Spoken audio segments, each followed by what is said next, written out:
Hey, this is Joe Gilder from Presonus. Studio One version 5 is here.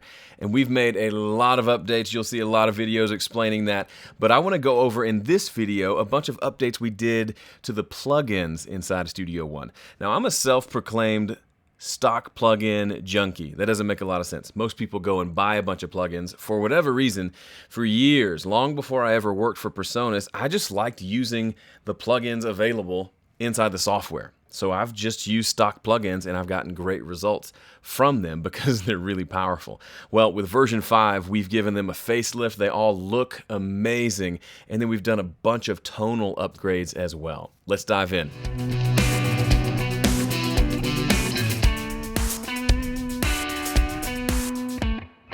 Okay, I'm going to break this up into a few sections. The first is the redesigned plugin interface itself.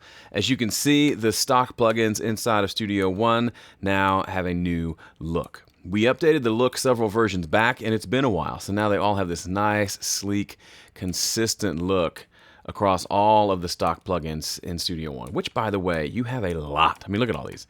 You have a lot of plugins that come with Studio One right out of the box. In addition to the new look overall, we've given you a lot of control over how even this looks. First up, see this cute yellow bar across the top?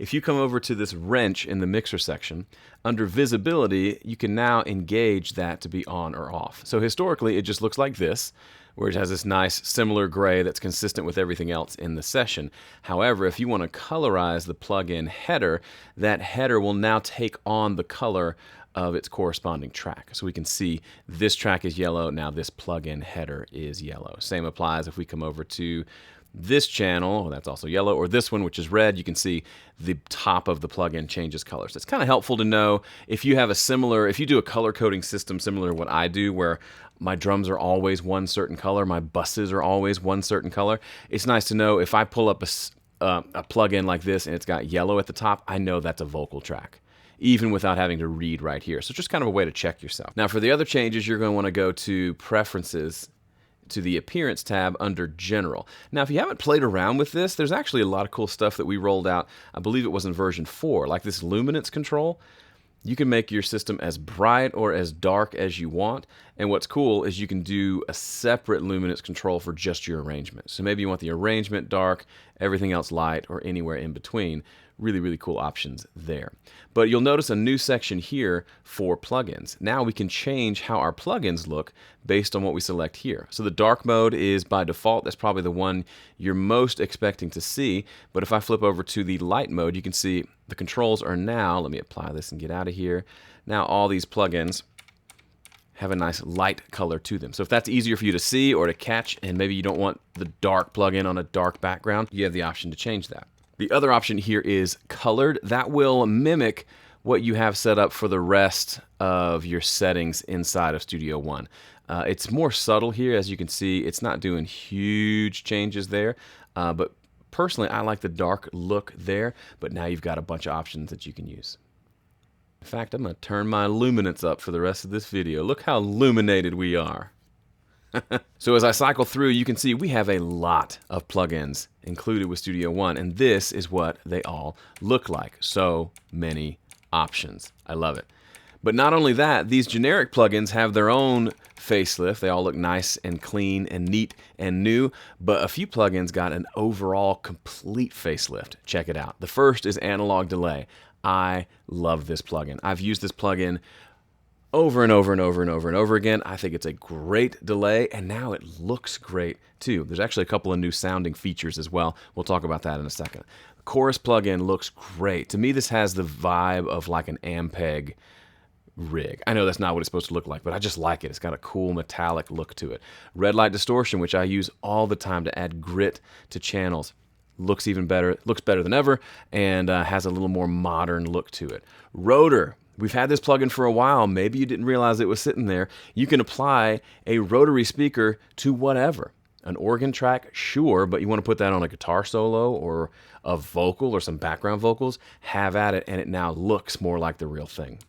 And then Tricomp. This is something that some people swear by, and then folks like me, for whatever reason, have just overlooked this plugin entirely. While I can't overlook it anymore, it looks super cool. So if you're not familiar with it, it's kind of a 3-band compressor.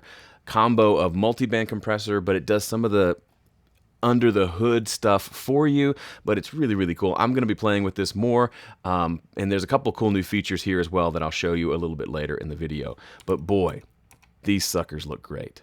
Next up, we've added sidechain inputs for all our Dynamics plugins.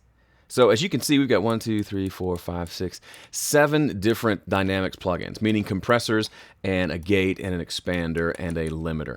Lots going on here. And we've had sidechains available for plugins like compressor, but now they're available on every single Dynamics plugin, including Fat Channel. So how does it work? If you look up in the middle section of the plugin, you'll see the sidechain button. That turns it on. But to select what we want to send to this sidechain has never been easier. You click on sources, and now we can say, okay, let's say this is on the kick drum, or this is the bass track, and I want to sidechain it off of the kick drum.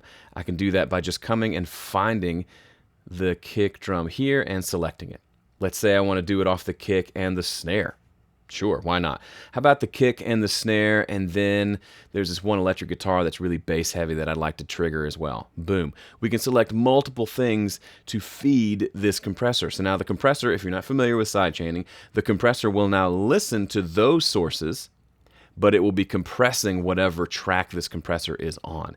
And we've added that to everything, including even the limiter. We can now, if you've done sidechaining before, you know Studio One already does it way better than anybody else, but now it's even crazier. This Tricomp, we can just come say, yeah, trigger off of that and that and that, please. Thank you very much. And we're off to the races. And if you ever decide you don't want sidechaining, just click that sidechain button and you're not sidechaining anymore. Super cool. And there are so many options that this will unlock for you in both your production and your mixing. One thing to note, a lot of folks were requesting this. Inside of plugins like Compressor, the filter section here now can apply to the sidechain input as well. So if we want to filter out those highs and just hear the sound of that kick drum or any number of things, that's now possible. Okay, let's talk about state space modeling for a second, because a bunch of our plugins got a new state space model drive stage for a really cool, punchy analog saturation. So state space modeling is the technology we've used to model analog EQs, compressors, and even guitar amps. The way it works is we model the particular piece of analog hardware down to the component level. So we create a digital model of each little component inside of this piece of equipment. Then we can build the equipment digitally on a component by component basis, and it responds the same way the analog equipment does in the real world, with all its quirks and weirdness, the stuff that we love about analog gear. It's different from sending a signal through the analog gear and creating an impulse response. We're actually modeling the components, so every little setting of this EQ behaves exactly like the original. Well, all that to say, it sounds really cool. Check it out. The first plugin to get a state space model drive stage is the analog delay. So you see this drive knob here? I want to show you what it sounds like. So we're putting this delay on drums, setting the delay to 1 millisecond, turning the global dry wet knob all the way up, and then I'm just going to turn the drive knob up. So you're essentially just hearing what this drive knob sounds like. Check it out.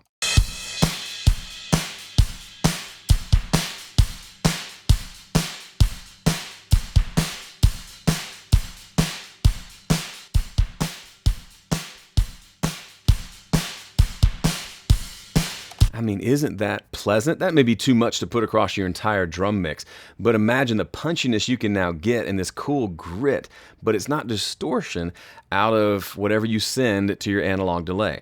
So anywhere you see the state space modeled logo with a corresponding drive stage somewhere on the plugin, you know you've got a really cool sounding drive stage there. So it's available on the analog delay. It's also available on auto filter. See, state space and drive stage right there next to one another. Rotor has the same thing. Remember, if you ever run an organ into some sort of rotor, driving that input here sounds really cool. With state space modeling, it sounds extra cool. And then even Tricomp, I mentioned it earlier, it has a saturation knob here that behaves similar to what I was showing you before. State space, saturation, good to go. Some of the biggest changes happened to Pro EQ. You can see it's now Pro EQ 2 because we just gave it a big ol' overall. The first thing, you'll notice an extra low-cut filter here in addition to the one we've always had. This is a linear phase low-cut filter, and it's set to 3 specific frequencies, 80, 50, and 20, and we can adjust the slope by engaging the soft button. If you wanted a phase linear low cut, especially for mastering gigs or just to make sure we treat that signal just right, you now have that available inside of Pro EQ 2. Couple of other changes. We've got a dedicated input meter now, so when you're doing your gain staging, you can make sure that your output level is still in line with what your input level was. All right, this one's pretty cool. We've also added a new spectrum display mode. I've used 3rd octave for years. It works just fine, but now we have this 12th octave option. You'll see it's a lot smaller individual bands, but you'll also see a piano roll at the bottom. So if you know the bass player, every time he plays an A, it's jumping out and is too loud, well, you can come down and say, where's the A? It's right here, and it's right here. And you can go see, for example, in this particular one, there's something bumping right here around F. Of course, it stopped right there. See, it's jumping up there.